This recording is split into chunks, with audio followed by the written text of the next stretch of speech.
Hey guys! Well, today we're working on my old Dodge 3500 Ram truck. Sometimes you gotta work when you don't want to work, like today when it's raining, and I don't know if you can see the umbrella above me, but I've set up this big umbrella so I can do this today because I need to get this fixed because I'm kind of stranded here. I've got a major problem with this truck and I wanted to show it to you guys, so if anyone in the future has this problem, maybe they can figure out how to fix it. And it's probably not going to be an easy fix, but I've had to do a little bit of research, a little bit of testing on my own before I did this video because I wanted to show you guys stuff that's correct, because I've never encountered this problem before. So let me show you what the problem is with this truck. Well, let me tell you first, I was driving on about a 600-mile trip, and I was about halfway through my trip, and I had the cruise control on, and I was coming up on some traffic, and I hit the brake to let the cruise control go off, and the truck didn't slow down. It kept going. So I put it in neutral, and it did something I've never seen it do before. So let me show you what it did. It's kind of weird. Maybe you guys have encountered this issue before, or maybe you've heard about it, but I've never seen it. So I've had to do my own research and studying on this. But let me show you what it does. Okay. Let's crawl inside here. This is a 98 Dodge Ram 3500. It's got the 5.9 diesel engine in it, and it's got what is that? Dadgummit. Well, try it. Come on. Seriously, 179,391 miles on it. Okay, now watch. First of all, there's my gas pedal down there, or accelerator pedal, whatever you want to call it. I'm not touching it. My foot's over there, okay? I'm not going to touch the pedal. Now watch what happens when I start this thing.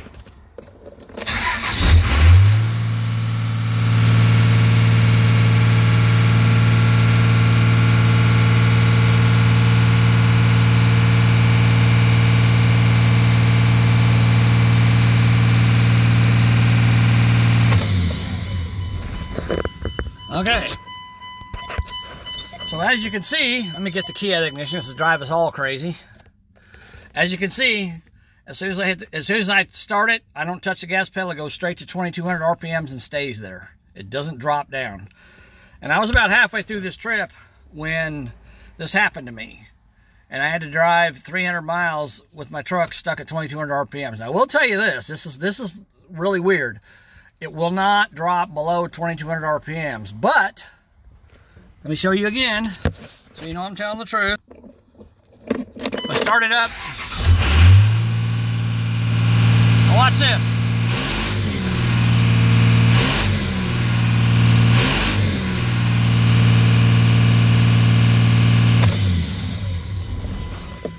All right, see that? So if I push the gas pedal down, it goes above 2,200 RPMs, but it won't go below. And I'm telling you, driving through town with your diesel engine, with all the torque that these things have, stuck at 2,200 RPMs is not a fun task. And you got two choices. You can either hold on the brake and hope that you can hold it, or if you have to, you can put it in neutral. Actually, three choices. You can put it in neutral, and then when you got to go again, you put it in drive, and I'm telling you, it felt like I was launching a race car every time I put it in drive. I was afraid I was going to tear up my transmission. Fortunately, I didn't have to do it very many times, but I got here to where my destination is, and I'm okay now. But now I'm stuck here with a truck I can't drive because it's stuck at 2,200 RPMs. The third choice would be, and I did this a couple times, if I knew I was going to be sitting for a little bit, like in traffic or at a stoplight or whatever, for a train or whatever, which I didn't run into any trains, but I'm just saying, if I knew I was going to be stopped for, more than 30 seconds or a minute, I just shut it off. And then I went to start it, and as soon as I hit the key, I immediately put it in gear, so it would kind of go into gear while it was revving up instead of slamming it in gear at 2,200 RPMs. So it's not a good thing. I've done a few tests on it, so let me tell you what I've done, and if you've got this problem, what you can do to figure out what's going on with it. Okay, so the first thing, let's go up here. So the first thing you're going to want to do, and it's kind of obvious, well, my throttle's stuck. Well, what controls my throttle is a bunch of cables, right? Or, well, actually only one cable on your throttle. Oh boy. All right, hold on a second. Let me get my phone on the mount here so you guys can see what I'm doing. Alright, get you guys in. I gotta get a... Alright, this right here below my intake, this plastic cover is where my throttle cable, you can see my cable right back there, you can see it running into my... This is where my throttle position sensor is located at, and my throttle cables connect. Now, on a Dodge truck, they don't call it a throttle position sensor. They call it an APS, APPS, accelerator pedal position sensor, which is the same thing. It's a throttle position sensor. But for this, I'm going to call it the APS because that's what everybody likes to call it. So that's what I'm going to call it. All right, let me grab a screwdriver real quick. Hold on.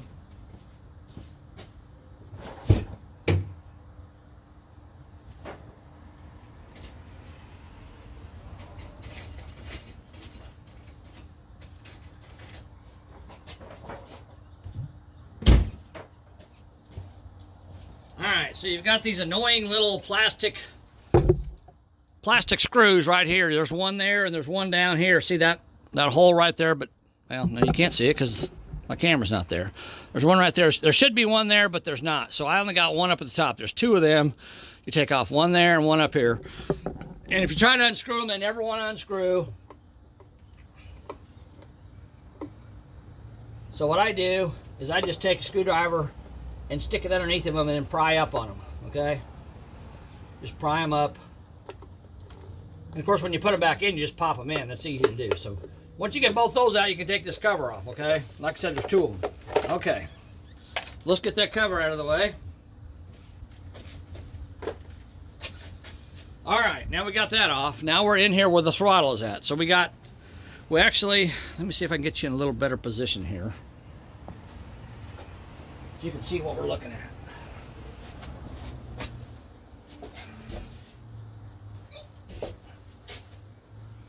All right, get you guys over here. There you go.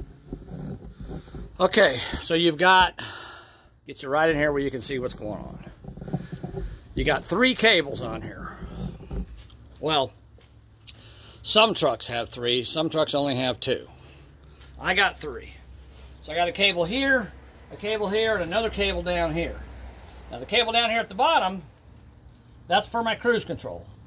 Oh no, wait a minute, I'm sorry. That's for my transmission kickdown cable. So you'll have that. Obviously this is your throttle cable over here. Now this cable here, wait a minute. Am I saying this wrong? Yeah, I am. This is your cruise control over here. Sorry. So this is your cruise control, this is your throttle cable, this is your transmission kickdown. So you're going to have this one and this one on every truck. Well, actually, I take that back. If you've got a manual transmission, you're only going to have this one.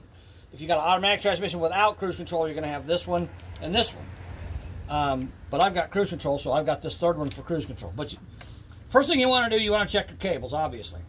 And you can see by looking at these, I can move this throttle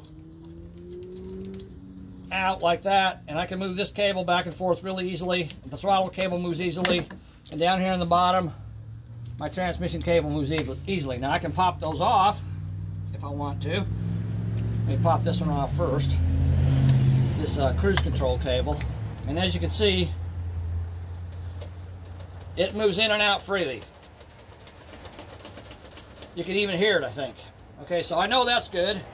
This one here just pops off. I believe I can get it to pop off. There we go. Again, that one moves freely. You know, these could bind up and cause problems. And there you can see the cable. Make sure you guys can see that part of it. Let me turn you just a little bit. There we go. Ah, dang it, I turned you up, not sideways. Come on. Okay. So again, here's my cruise control cable. It moves freely. Throttle cable, you can see it's moving in and out, no problem.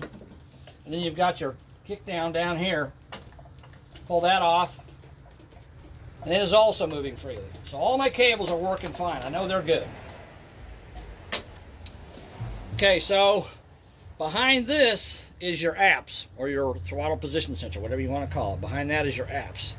Okay, so now what I want to do to figure out what this problem is first thing I want to do before I start tearing everything apart is I want to look at codes. Okay, so I'm going to go in here, and I have a pretty cool tool in here. Now I want to connect my throttle cable back up before I go in there, and I'll show you guys why once we get in there. Okay, so let's go inside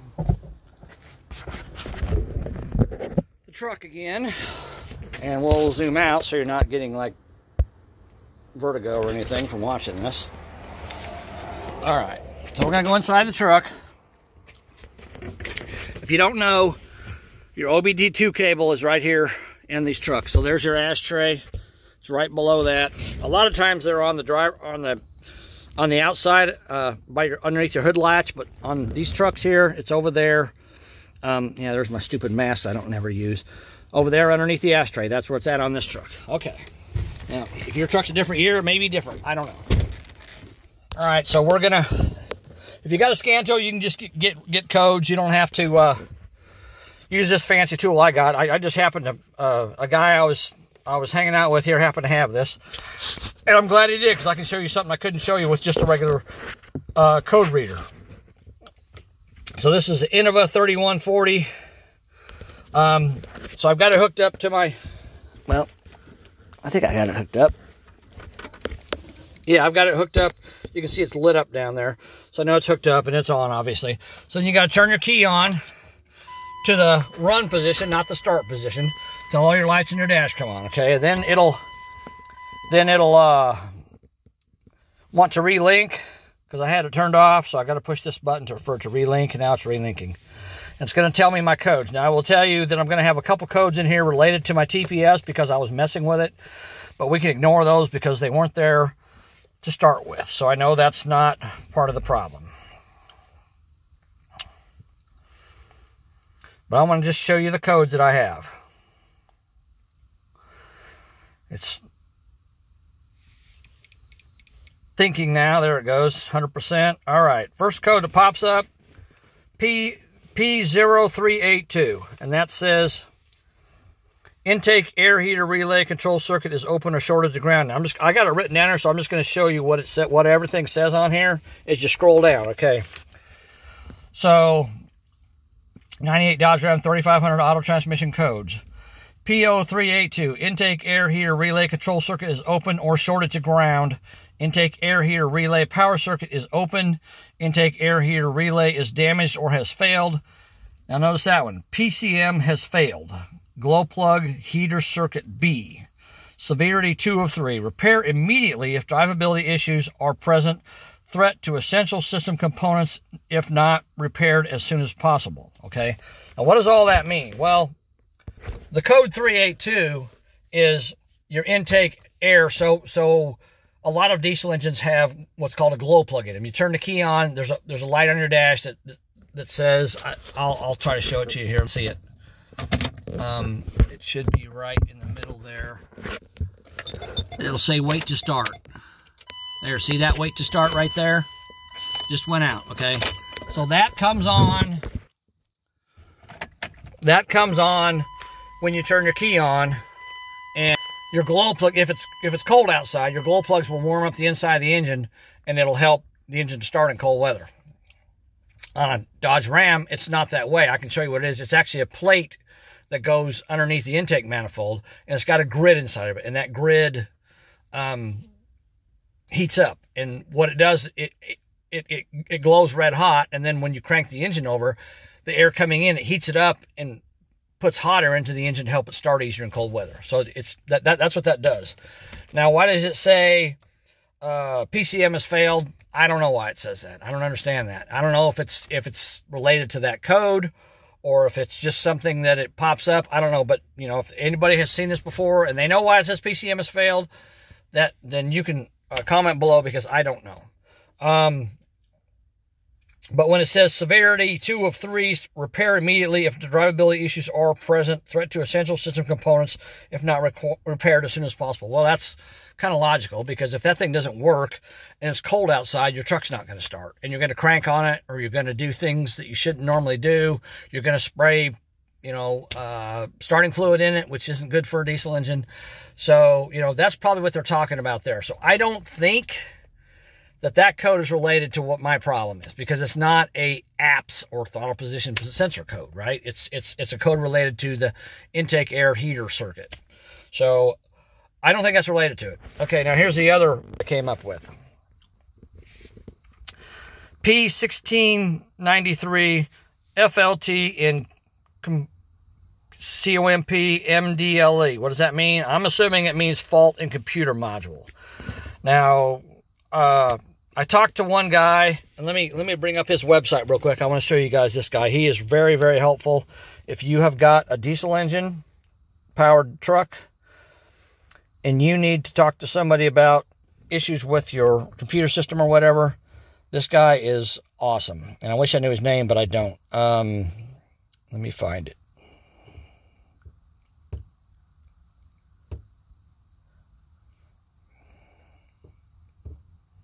There it is. Okay. Blue Chip Diesel.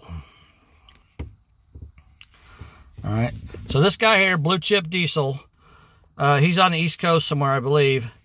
And he deals in stuff with the VP44 diesel mechanical fuel pump that's on these engines. And he also deals with other things on these engines. But there's all kinds of stuff information that he has in here, and he sells VP44s because you can't buy them. They don't make them anymore, so he has them rebuilt, or rebuilds them, I guess, and fully tests them on running vehicles, so he knows they're good, and sells them. So anyhow, but if you go here to this little hamburger, they call it, and go to tests and diagnostics, there's all kinds of testing you can do in here, okay? You can ask, or you can find out information about the VP44, what pump do I need, running test, troubleshooting instructions, etc. I'm not going to go through all this, but there's the codes and stuff down there. It tells you how to read the codes. Running test is if you're having problems with your truck running, which obviously I am. Troubleshooting is the same kind of thing.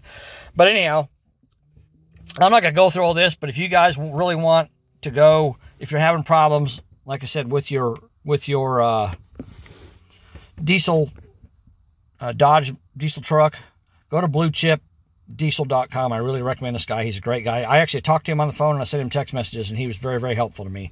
But he told me that this code here is not related to my issue, and this code here is like a false code or something. I don't know. And maybe it is, maybe it isn't. I haven't even looked it up yet, whatever code 1693 is. I guess I need to look it up.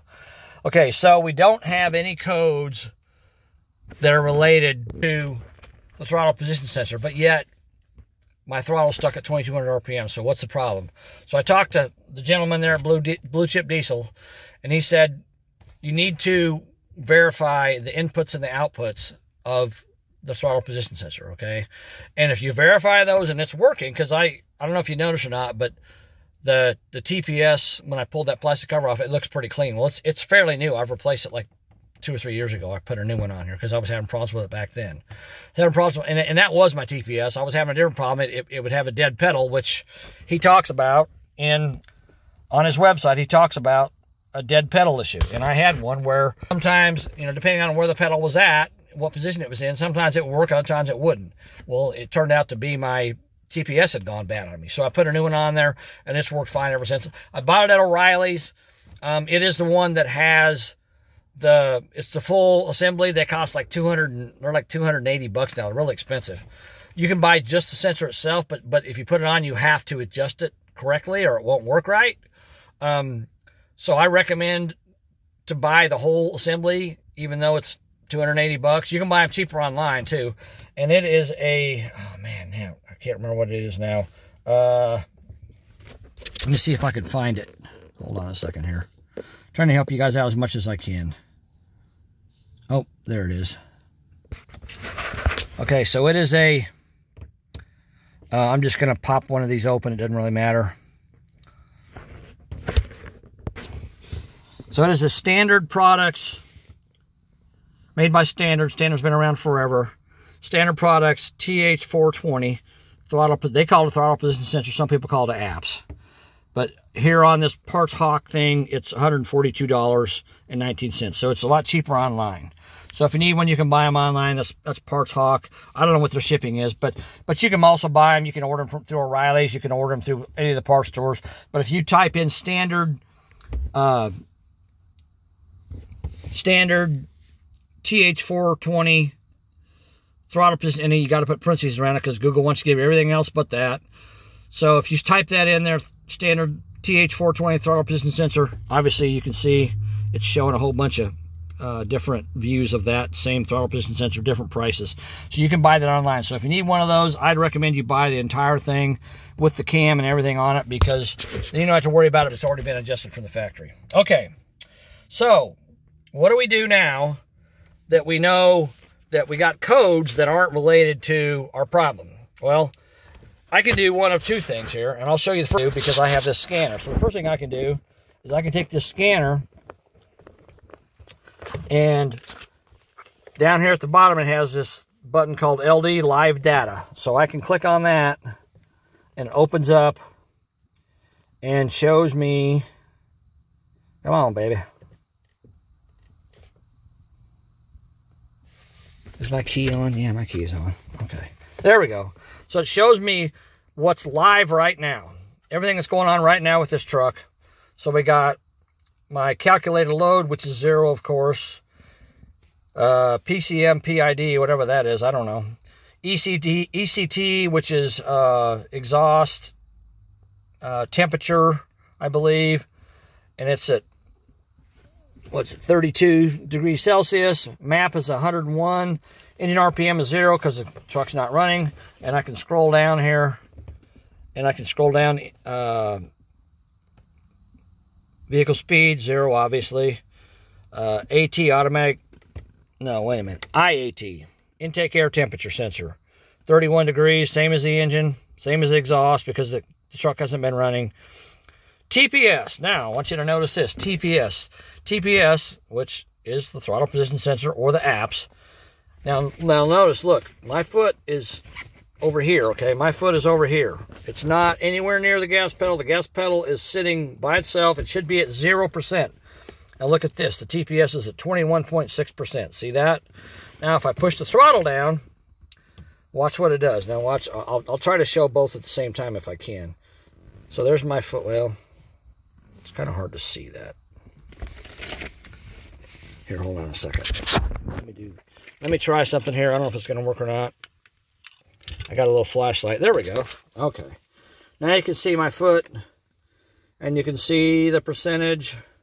So if I push my foot down, I'm slowly pushing the throttle to the floor. You notice it's moving. See that? 60%. 70%. 76. 85. I'm at 100%. Okay, I'm 100% there. All right, so now I can back off, and it drops back to 28.6, but eventually it'll drop down to, you know, the mid to low 20s. But the bottom line is, I'm not even touching the gas pedal right now, and I'm at 28.6%. So there's a problem here, and the problem, I don't know if the problem is the TPS or the problem is the ECM. So I got to figure that out. So what the guy at Blue Chip Diesel told me to do, another test I can make, is, and you got to have this type, you need an analog voltmeter, okay? So this is just a regular, I bought this at Home Depot yesterday. I paid like $11, $12 for it. Just a dirt cheap analog voltmeter, okay? It has different settings on it and all that. All right, hold on a second here. My lamps look like it's dirty for some reason. Is that any better? A little. Okay. So anyhow, so we're still at 28.6%. We're not touching the throttle. Okay, so I know I've got a problem with something's wrong with my TPS not reading correctly, right? All right, so let's go out here to the truck, underneath the hood. Okay, we'll shut that door so we don't have to listen to that very annoying dinging noise. And I'm going to put you guys back up here. All right. And this is going to be a little tricky for me to do because I want you guys to be able to see, but I got to be able to work as well. So I'm going to zoom you in here so you can see and I can work. Try to get you lined up to where you can see what's going on. Get you guys in as close as I can get you.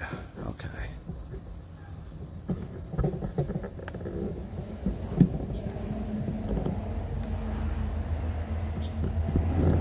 All right, now if you guys know anything about computer systems on cars, most computer systems on vehicles have what's called a reference voltage. I'm sorry, an input voltage.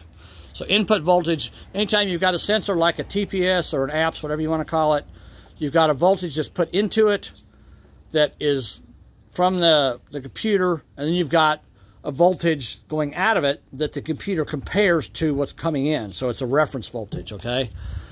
So most computer systems have 5 volts going to them. So this one has, we need to check 2 things. We need to check the voltage coming in, which should be 5 volts, and we need to check the reference voltage, which is voltage going out. But when it's at, when the throttle is completely shut, the reference voltage should be, from what I've been told, it should be around 0.6 of 1 volt. So around 0.5 volt approximately.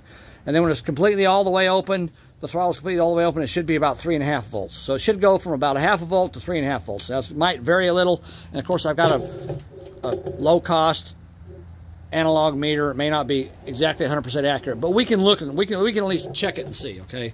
So first thing you want to do is you want to take. Well, I want to pop my throttle cable off of here again, so it's out of my way. There we go. My other 2 cables are still off, and we've already checked all them. We know they're good. They're not giving us any problems at all. Okay. So then we want to take this assembly loose, and you guys saw in the pictures what that looked like. So it's this bracket here and this aluminum piece. It's all one piece. There's 6 bolts holding it on. Okay. I'll try to show you all. There's one here, one there, one there, one there, one there, and one there. They're all 10mm bolts. Okay. So we're going to take those off real quick. Shouldn't take me very long to do that because I loosened them up already, so they should come off pretty easily. There we go. All right. I got to take my extension off to get to the back too.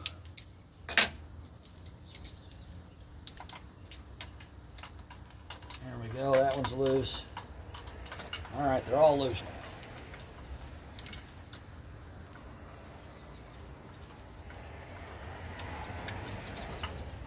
Let me get these off real quick, and then we'll take a look at the apps or the TPS on this thing.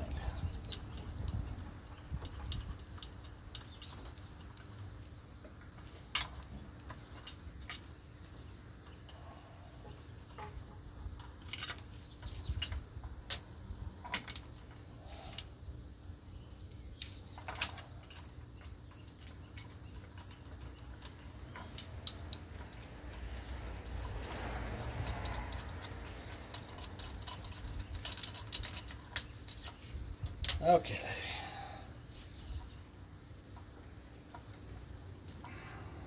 Some of these bolts are a little tight to get off here, even after they're loose.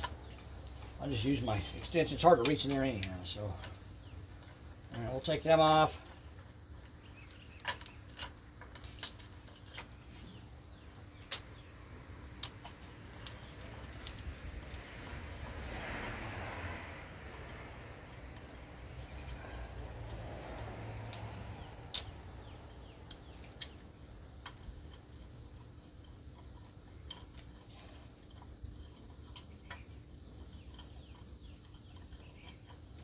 One more.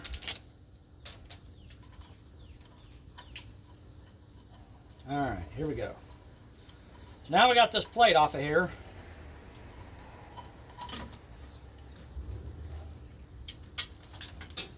Great, I dropped that bolt. All right, no big deal. Okay, so now we can see our apps, right? Or our throttle position sensor. So it is,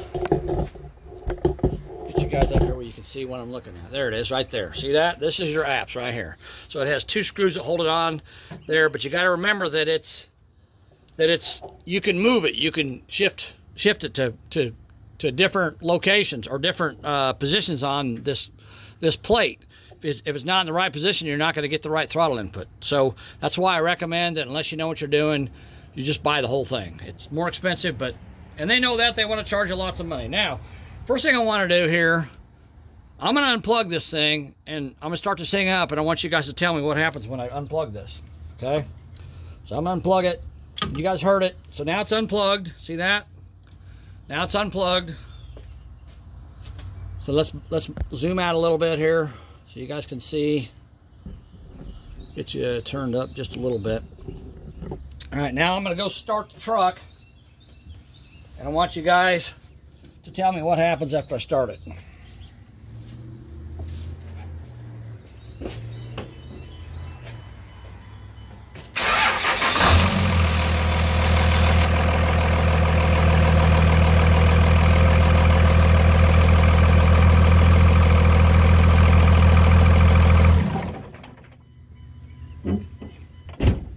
So what happened? Yep, you're right. Our throttle, or our engine, idled normally. So with this disconnected, with no input from the TPS, the engine idled normally.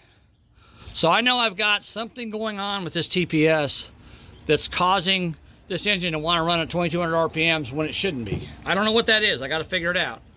So here's what the guy at Blue Chip told me to do. First of all, I want to turn my key on, so let me turn that back on. And I'm going to leave this well, no, I take that back. Well, actually, yeah, I do want to leave it disconnected temporarily. Oh boy. All right, hold on just a second. I got to go grab something that I had last night. Now I don't have it. Hold on, I'll be right back. All right, I'm back. Now let me turn the key on real quick.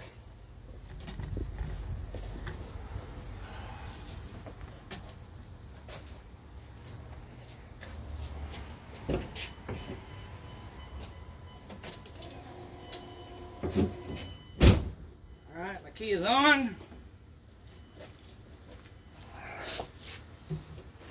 Okay, so the first thing you want to do when you're doing this, the first thing you want to do is you want to check your meter to make sure it's working, right? Okay, so I'm going to turn it to 50 volt setting. See that? 50 volts. And then I'm going to touch my positive and negative terminals. I got to pull these covers off here first. So I got a nice probe piece. Let's pull them off. So I'm going to take this in here and I'm going to put it on my negative side of my battery. Get it stuck down in there. See that? Stuck down in there right there. Okay, so that's on the negative side of the battery. All right. And then I'm going to take my positive side and I'm going to touch it to the positive side of the battery. And there we go. We've got, it's showing 10 volts. It's probably more like 12, but you can see it's showing 10 volts. So I know my meter's working. Okay, I know it's okay. All right, now I want to, since we're working with a 5 volt reference, I want to drop this down to the 10 volt setting. So 10 volts is the bottom one here. See where it says 2, 4, 6, 8, 10. So that's your 10 volt setting right there. All right. Okay. Let me get these leads untangled because they're tangled up. There we go. And this thing does have a 0 adjust on the side if you need to adjust it, but mine looks like it's pretty close to being 0. All right, so let's put that there. And then we're going to zoom you guys back in. I'm going to have to move this thing around so you can see what I'm doing. Okay.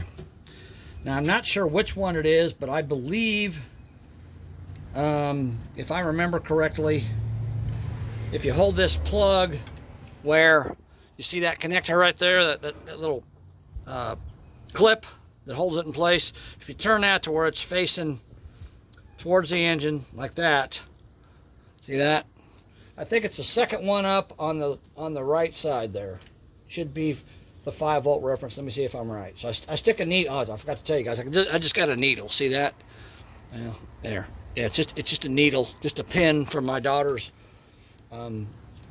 sewing kit. So I put that in there, touch it, and we're showing, look at that, we're showing 10 volts. We shouldn't be showing 10 volts, we should be showing 5. So that's not good. All right. Let me check these others. I don't think any of these others have. Oh, that one's got reference. Yeah, that one's got voltage. That might have been the wrong one.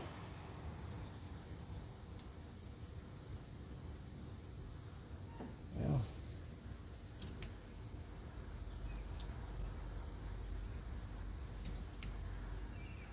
No. Huh. Okay. Well, hold on a second. I know it's the... There's 2 blue wires on here you got to check. Let me look and see. I got, yeah, blue with a black and blue with a white. Okay, blue with a black, blue with a white. Yeah. Yeah, that's the blue with the white wire. Is this middle one on, like I said, if the clip is facing up or facing toward the engine, it's the middle one on this side. It should be 5 volts reference, but it's not. It's showing, when I hook it up, you guys can't see that. There you go. See that? It's showing 10 volts. So I got way too much voltage going into this thing.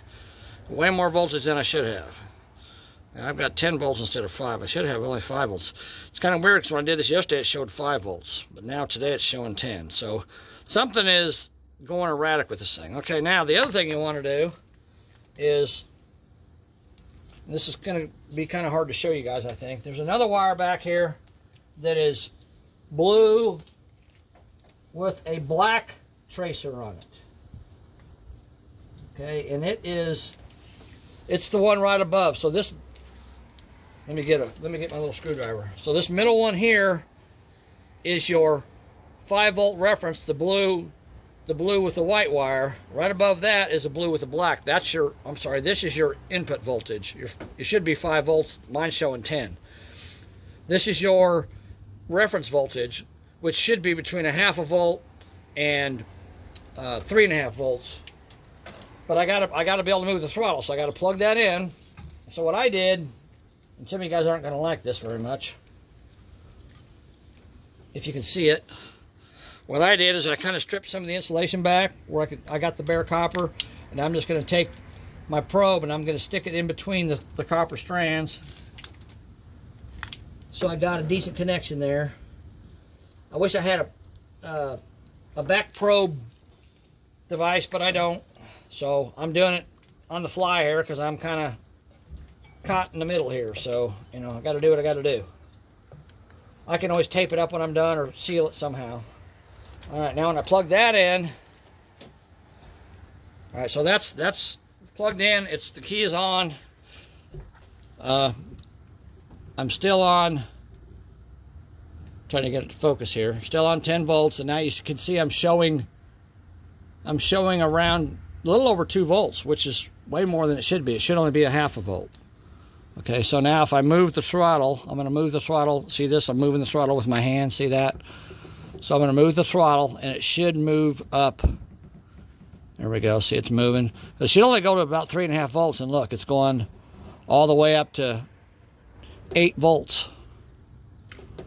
So I've got, and I think the reason for that is because I've got so much voltage as an input. See that? It's moving full throttle. But the thing you want to notice is it should be 0.6 volts, and look, it's over 2 volts, almost 3 volts. So I've got almost 3 volts without even touching the pedal. I've got almost 3 volts being inputted into the computer as the signal from the TPS or apps, whatever you want to call it. So I've got almost 3 volts coming into that. So the computer is inputting almost 10 volts and outputting at idle, instead of a half a volt, it's outputting almost 3 volts. So it's telling me that there's a major problem with the computer system not inputting the correct voltage. And this is what the guy at Blue Chip told me. He told me, he said, if you do this test here, and there's a couple things that could happen. Okay, let me zoom this back out a little bit. So there's a couple things that could happen here. Number one could happen what I got going on here, and number two could be you have input voltage that's 5 volts, and you have output voltage that's between a half a volt and 3.5 volts, which is correct. So if it's correct, and I will tell you, yesterday when I checked this thing before I did all this, what I'm doing, it was correct. It was a half a volt to start with, maybe 0.6 of a volt, and then it went up to right around just a little below 4 volts when I had it at full throttle. But today it's different. Today it's something different. So I know my TPS is working properly because the input voltage, the output voltage is basically matching the input voltage. It's going from, 2 volts all the way up to, when I open it up, all the way up to almost 8 volts. So I know the TPS is working. I don't think that's the problem. So the only other problem it could be, well, it could be a couple things. It could be my VP44, my fuel pump. But if that's the case, I don't think that the TPS would be, or the voltage should be right on the TPS, and it's not. So what he told me was most likely the problem is your ECM has gone bad on you, which sucks because they're not cheap. So let me show you guys. Let me pause it for a second, and I'm going to show you guys what it takes to get the TPS, or the TPS, the ECM off this thing. Okay. All right. So I'm going to pull this out of the way because we don't need it anymore. We can turn it off. We know we've got voltage going to the TPS, and we know we've got voltage coming out of it. So I don't believe that's the problem. And the good news is, if it is a problem, and I figure out later it's a problem, I bought this TPS from Arise. It has a lifetime warranty. I still have the receipt for it because I found it. So if it is a problem, I can always take it back and get a new one. I just hope I don't buy a ECM or do what I got to do with the ECM and find out that the problem was the TPS. But I don't think it is. Okay, so let me turn the key back off because we don't want the key on when we're messing with this stuff.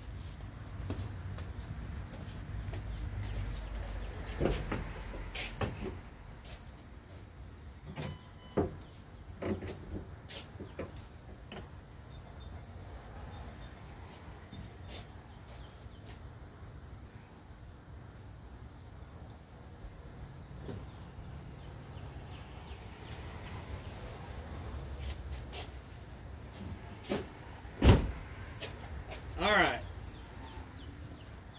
now the first thing you want to do when you, let me get you guys back here for a second. First thing you always want to do, anytime you're messing with your computer system on your car, vehicle, you always want to disconnect your battery, okay? You always want to disconnect your battery and discharge the system. So I've already got my bolts loose, so I'm going to pull my cable off this side. And I always recommend to do the negative cable first, but I've got the positive cables loose, so I'm just going to take them loose. Just want to be careful where you touch them, where you're touching at when you're loosening and tightening the bolts on them. I got 2 batteries because this is a diesel. I got to take this one off. It's already loose. There we go. All right. So I got both my battery cables disconnected there, and there I got them disconnected. So now the ECM on these, the engine ECM, is on the engine.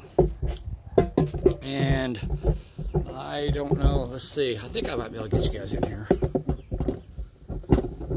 So the ECM on these trucks is right there. You see that plug? See this plug right here? That plug right there, that's the ECM. That aluminum box back there is the ECM. Now one thing I want to show you guys back there is, I'll get it back here where you can see what I'm talking about. Right back, where's it at? Right back there. See that bracket with the four holes in it? Well, you can only see 3 of them, but that bracket that my light's shining on, it's a rusty bracket. that is where your lift pump would go on a stock engine. This truck here has got a lift pump. I think it's a Bully Dog or something. It's on the frame. So they removed the lift pump from here because they didn't need it. So if you're doing this work, you're going to have to probably work around that thing. It's not going to be easy. But there's your ECM right there. Let me get this phone off the mount for a second so I can show you guys what I'm talking about. All right, so we'll get you in here so you can see exactly what I'm talking about. So there, so you can even see the numbers on it. That's your ECM, and there's your plug. It's got a bolt. It's got a bolt right there. See that bolt? It's got another bolt at the bottom right there. See that bolt? And then it's got one over here. See it in between the tubes right there? I'm trying to get it where you can see it without the light. There it is right there. See it right there? Try to get my finger up here. Where's it at? Right there. See it right in there in between those two tubes? See the bolt right there? You can see it. There's 3 bolts holding that on, and there's also a plug, obviously, and there's that bracket I'm telling you guys about right back there. So that bracket, if you have your factory lift pump, this bracket right here, the pump would go on top of that. So that might be in your way. I don't know. Mine don't have that, so I don't have to worry about it. But that's your ECM right there. So now we got to get that off. But once you disconnect your batteries, what I do is I go to turn my key to the on position, and I leave it on for 15-20 minutes. So we're going to do that. So I'll come back and show you guys how to get that ECM out of there when I come back. All right. So I'm gonna stop the video for now, and then we'll come back and get that ECM out of there. All right. Hold on. Okay, we're back here. So I let this thing sit, but I wanted to tell you guys a little bit before I take this ECM out. So your ECM has got a battery internally in it. That way when you shut your key off, your car battery doesn't have to power your ECM, because if you leave your car sitting for 2 or 3 weeks, your ECM would eventually run your car battery dead, and most cars only have 1 battery. So they put an internal battery in the ECM. That it's just a little lithium battery, but what it does is it retains the memory, helps retain the memory in your ECM. So you always want to disconnect your battery, and I always turn my key on, because if you turn the key on, normally when you turn the key on, everything lights up. It sends power to the ECM. So if you have the battery internally in the ECM and the key is on, it's going to pull that power out of that battery, because there's no car battery hooked up. It's going to pull that power out of that battery and discharge it. And the reason you want to do that is you don't want any kind of a discharge spark, which it takes a very, very small spark. Even static electricity can damage an ECM. So you want to remember to disconnect your battery. And like I said, I always turn my key on, let it sit for 15 minutes, half an hour, whatever you're comfortable with, before you start removing the ECM out of the vehicle, okay?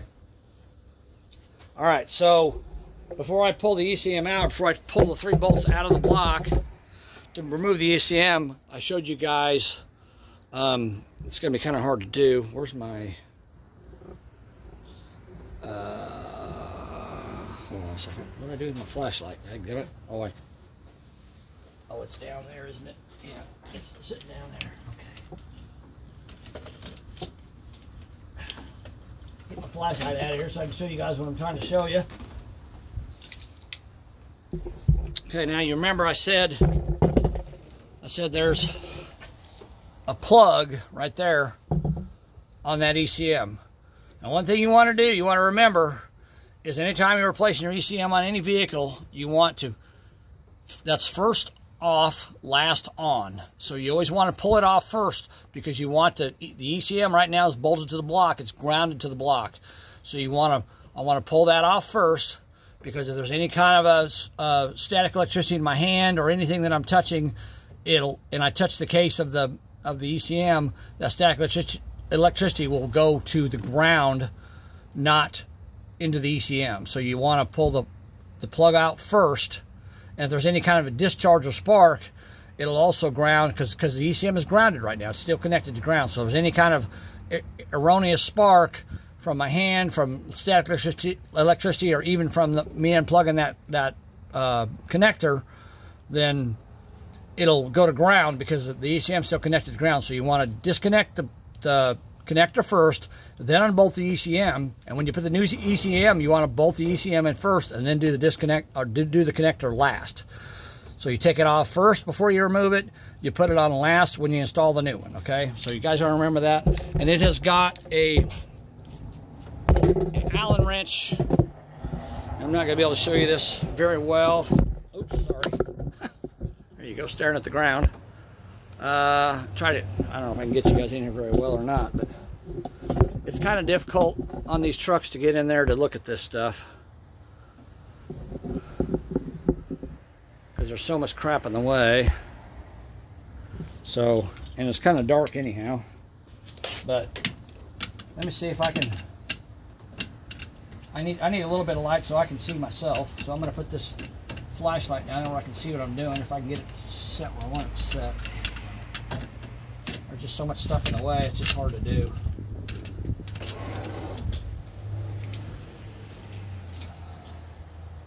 I think I get it there.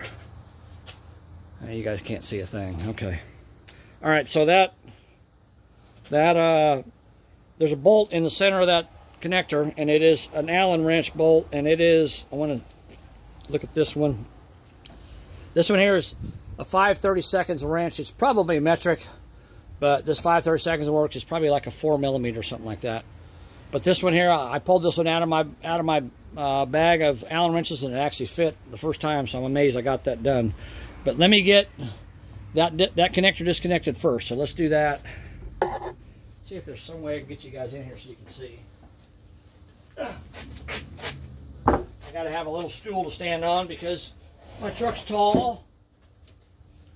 So let's see.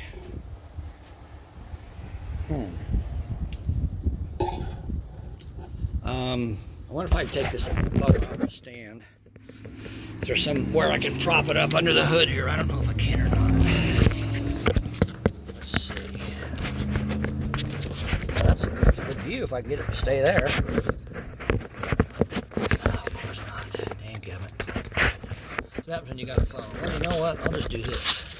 There.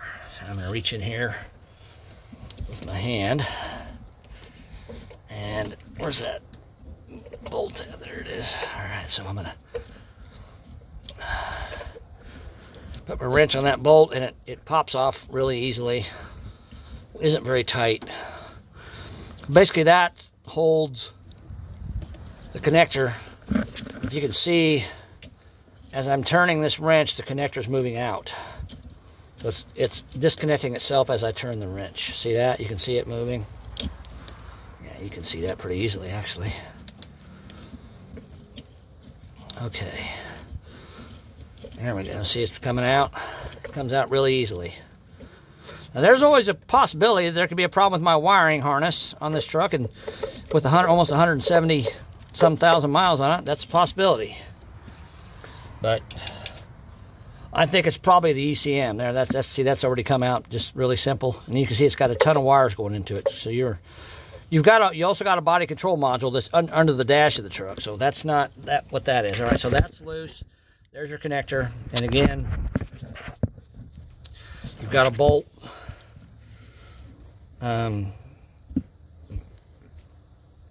Bolt here on the side. You got a bolt on the bottom. You can see that one, and you got another bolt over here, which you can't see. So I'm going to go ahead and pull those out. You don't need to watch me remove bolts. It's kind of a pain in the butt to get to them, but I'll get them pulled out of there. All right, hold on a second. I'm just going to pause the video while I pull out this ECM so you guys. Well, I don't know.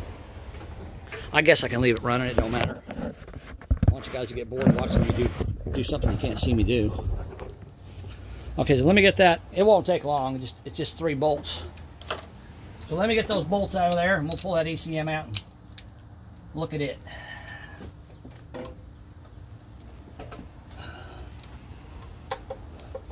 I gotta use my flashlight because I can't see the bolts either. I know they're in there somewhere. Just gotta find them. I think I'm gonna do the bottom one first because it's kind of hard to reach.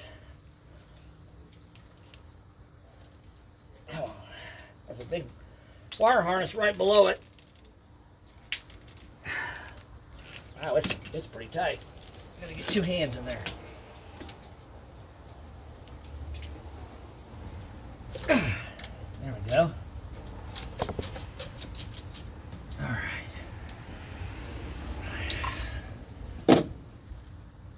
Got that one loose, I believe. Oh, come on.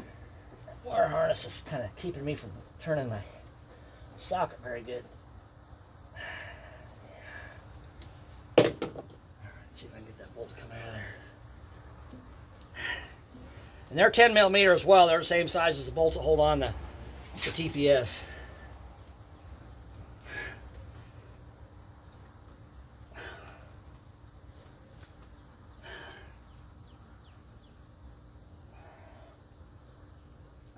There we go. All right, there's that one. They're a little shorter than the ones that hold the TPS on, so just a regular 10 millimeter bolt. Okay. Well, that's the bottom one. Now I'm going to do the one towards the front of the engine because it's behind those pipes, and I want the easiest one to get out is the one towards the back of the engine. So I'm going to pull the one towards the front of the engine out next, so I can use the easy one to hold on to the ECM while I pull the last one out.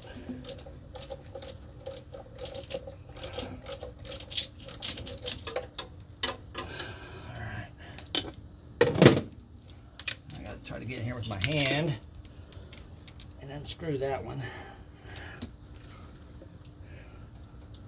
Yeah, I can get in there. It's not easy, but I can get in there with my fingers. I got to the bottom with my fingers too, so, you know. Not terrible to get to these. It's just, you really need something to stand on a truck like this because it's tall. So look, I got this little bench I can stand on. It helps. All right, there's the second bolt. One more bolt should come out.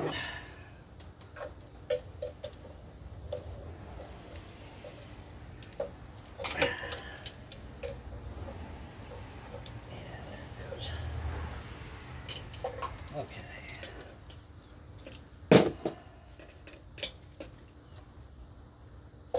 I'm using just my extension and my socket now to try to get this last screw loose enough I can get it out with my fingers. Hopefully without dropping it.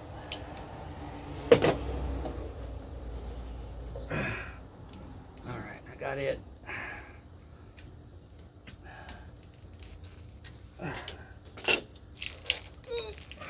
I gotta get both hands in there and try to get the ECM moved around. There we go. Okay. Alright. And I got all the bolts out. Now let's see if I can get the thing out of here without... I don't know how hard that's gonna be. I haven't had it out yet, so I don't know.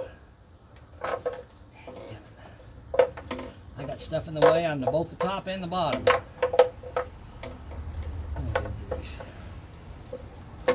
Oh, there we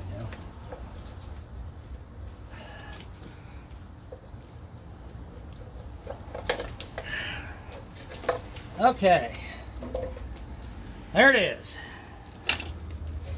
There is what I think is probably the culprit.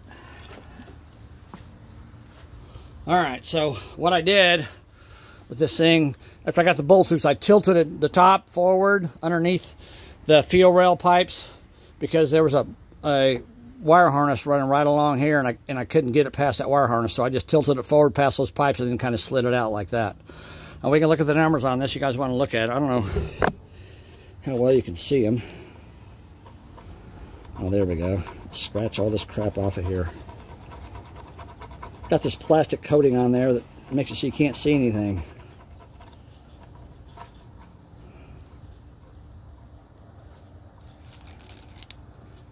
There we go. Peel that off, we can see everything.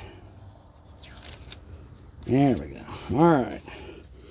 Part number on this thing is what? 3342336. Shell number 2026162. DC, date of, I don't know, whatever. 040498. So April 4th of 98. And the ESN and the ECM code. So that's the serial number there. Okay, so that's what that looks like. There's your part number on the back. You guys want to know that. So this is what I think is probably the problem. There's something going on with it. So I have to send that in. Well, actually I have two choices here. So let me get this back up here. All right. So now that I got that out, I always cut my head off when I'm trying to make videos, and I don't know why. So now that I got that out, I have two choices. I can either buy a replacement ECM and have it flashed to match my VIN number. They're about $1,500, very expensive. Or I can send this one off and have it rebuilt, and it's anywhere from $200 to $500 depending on where you send it. And I don't remember the name of the company. Hold on a second. Actually, maybe I do. That Blue Chip recommended to me. It's Computer something, guys, I think. Let me see if it's on my phone.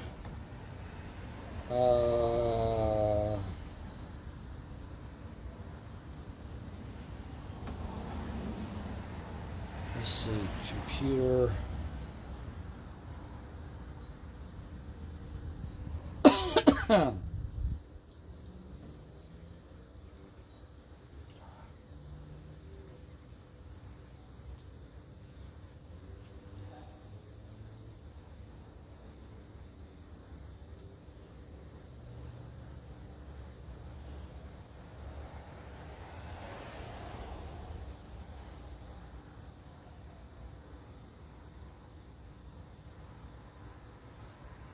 Let's see, no, that's not what it's called. Dadgummit.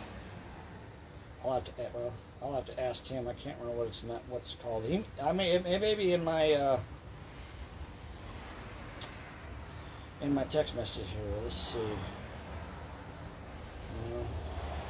I wrote it down on a piece of paper. My piece of paper somehow vanished. It really makes me mad. I think it vanished. Hold on a second. I got one piece of paper in my pocket, but I don't think that's the right one. No, that's just my reference voltage. All right, well, I'll ask him what the name of the company is that he recommends. Oh, you know what? I can also do this.